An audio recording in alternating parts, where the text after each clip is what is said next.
Alright, back at it. Okay, that helped us quite a bit, so the disc now is closed a lot further. So obviously that was the right direction.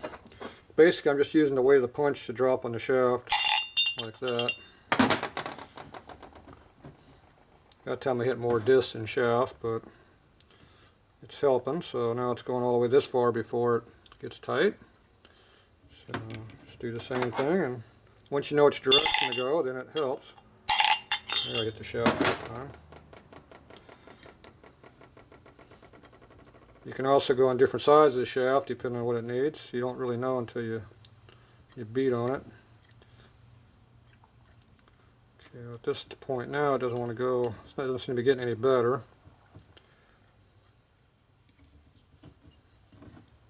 So you gotta kind of figure out where you think it's tight. I'm going to go with the lower side here.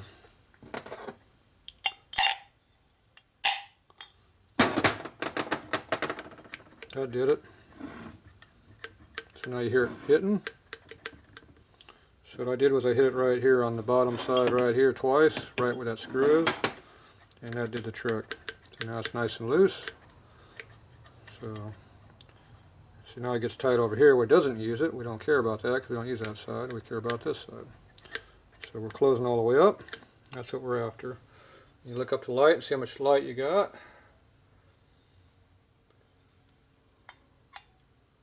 And this one here is just about 100% closed. That's pretty good. So that makes it really nice when it's that tight. That's why I soldered up the whole body on both sides. Okay, so that's now in there. Okay, now we take our throttle shaft, or throttle lever, not shaft, put that on, and we have to put the tapered conical spring right here also. This keeps the disc from rattling up and down like this. That's what this is for. So you put the throttle lever on there where it belongs.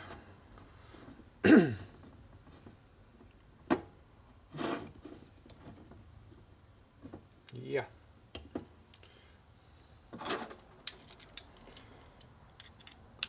Gonna have to spread this out a little bit because it doesn't want to go on.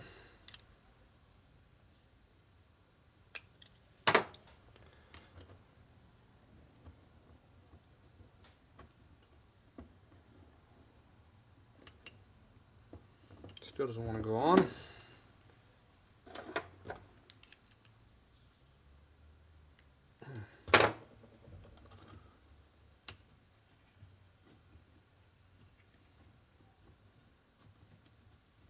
There it goes. Kind of force it on.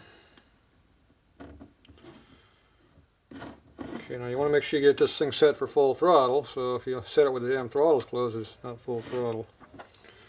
So this is wide open. Where you get there, we can see it. It's just stop right here, and you take the throttle disc and you turn that until it's straight out. And then what I do is I take a straight edge, like the 6-inch scale here, and I put this up on the disc, and I look at it. Kind of hard to do that with the camera here. But you look at it like this angle here. Where are we at here? There it is, way out there.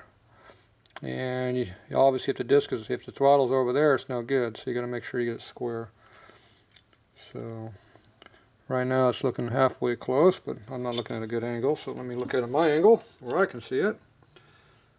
And it's slightly too much, so I just barely lightly move it. Didn't seem to help very much. So I take my pair of flat bill pliers. There they are. Gives me more leverage, more control. I just barely move it. I look at it again. It's looking pretty good right now for me. So now we go ahead and close it against the idle screw. And I push down my finger up here on the top to push it all the way down so that the spring is doing its best. Then you tighten up the screw over here to pinch it on the shaft. Now you got to do this at idle because when it's under full throttle it's in the wrong spot. Okay, then I pull it back a little bit from being against a hard stop, and I hold it in my hand, and then I tighten the screw down real good. Okay, you make sure it still works freely, and then you come back and check to make sure you're getting full throttle with your scale. So it looks pretty good to me. So I'll get this over here where you can see a little bit. So you're looking at 90 degrees from this surface to the disc is what we're looking for. So it looks pretty good to me. Hopefully it looks good from the camera view. So I like it. And this still opens and closes freely, except now we got the spring tension on here a little bit, so it's on there. And the spring takes up that gap in there. Here's the gap right there. I can compress it, but it's not there under normal conditions. That's why these bodies get all rattled out. It's because the springs aren't there and everything is bounced up and down all the time. Okay, so we got that part handled. So you want to make sure you close the valve so you don't bang this against the workbench. And you can lay it down more or less. Okay, the next thing I usually do is we get the venturi up in here. Now this venturi here we've changed from the vented version here to the non-vented version. And when you do that, you got to make sure your body has the big orifice hole right in here for the vent, and not the old stock one like this. It did not have it. This one vented only through here to the float bowl. The venturi was not vented to the atmosphere, it was vented to the inside of the body. So you got to make sure you put the correct version in these carburetors. Now if you want to take this late style large venturi and put it into the carburetor, all you do is put this hole right through here. And it goes right through into the slot here, so you have to figure out what that is. So in the meantime, we got to put this thing into the body, and you can't do it from this side because there's a disc in the way. So you come through from the choke side here, and you drop it through. Now what you got to figure out is which side do you put in like this, or do you put in like this. So in this particular application, this is being held in by your spray nozzle right here. So you line up your hole, and then you look at it, and you can see how the venturi lines up with the counterbore way down there. Now if you had this in backwards, it'd be sticking way up here, and it'd be up here in the unshouldered area. So that's pretty good. That's a good clue if you're doing it wrong. The other way as you look at it is venturi starts on the big end here, and then it compresses your fuel. Actually goes the other way. It comes in from the front with a large change in your venturi, pinches the fuel or the air real quick, gets the gas into it, emulsified into your stream or fog, and then it comes out the venturi slowly expanding out, so that way it doesn't drop the fuel out of atomization. If it went in the other direction, once it came off here, it loses all its holding power for the fuel, and the fuel would drop out on the side of the carburetor and not work very well. So a very technical way of saying put it in correctly, works better. Now this venturi here is pretty loose, so it goes in relatively easily. When they're not this easy, you're going to have to work a lot harder to get them in. Basically you look through here until you get to where you want it to be. You can take a big Phillips screwdriver and lay it in there. Right now I can't even see where I'm at, so what I do is I line up the slot, the hole, in this plane right here when I put it down in there. Then you flip the carburetor over, and you can easily see where things are at. Now I use a Phillips screwdriver to line it. So here's my Phillips screwdriver. This is the big one. The small one probably worked better.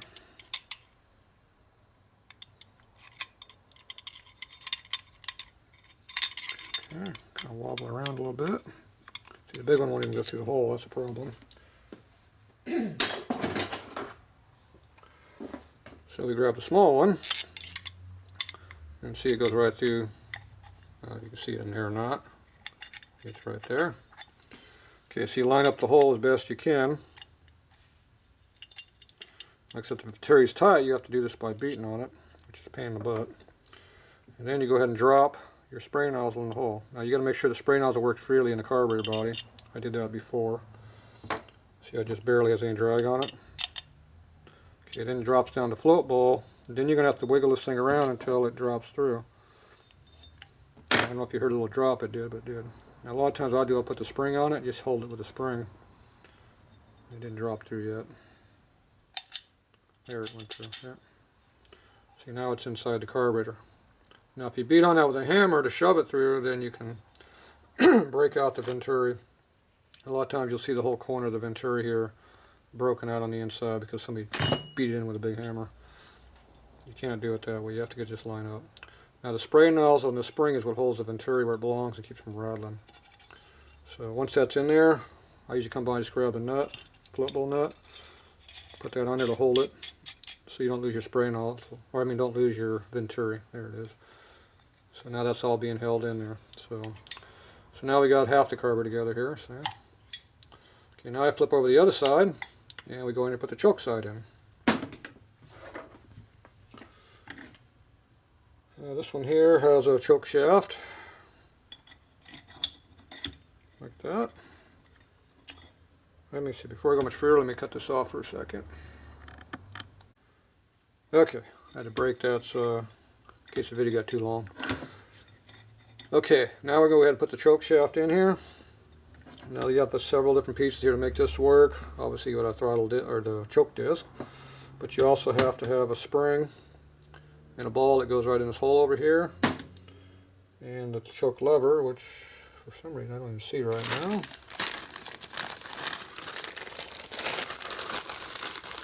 What do I do with this choke lever?